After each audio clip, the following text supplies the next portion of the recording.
Dress design করতে আমার বেশ ভালো লাগে। সেদিন একটু ঘাটাঘাটি করতে, করতে হঠাৎ Pinterest-এর এই টপসগুলো আমার চোখে পড়লো, যেগুলো দেখে আমি চোখ সরাতে পারছিলাম না। এত কিউট লাগছিল।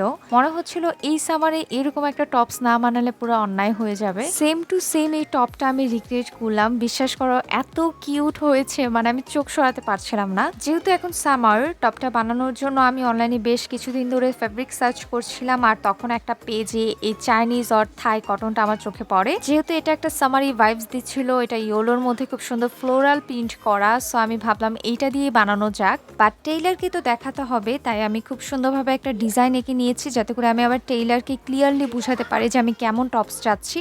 আমার টেইলারকে থ্যাংক ইউ বলতেই হয়, কারণ সে আমার মনের মতো টপসটা বানিয়ে দিয়েছে। যেমন বো টাইপের কিউট একটা টপস আমি চাচ্ছিলাম, ঠিক সেরকমই। আমি কিন্তু আমার নিচে যে কুচির অংশ সেখানে ফাড়া দেইনি, কারণ ফাড়া দিলে নিচে আবার এক্সট্রা করে কাপড় লাগানো লাগতো। সো আমি ভাবলাম যে আমি ফাড়া দিব না। চাইনিজ কটনে কাপড়টার গজ আমার থেকে ৩০০ করে নিয়েছে, আর এখানে আমার ১.৫ গজ লেগেছে। বোটার কাছে আমি একটু চিকেন কারি অ্যাড করেছি, যাতে ভিতরে ট্যাঙ্ক টপ আছে এমন বোঝা যায়। এই সামার আমার সবচেয়ে ফেভারিট আউটফিট হচ্ছে এইটা। তোমাদের কেমন লাগলো আমাকে অবশ্যই জানাবে।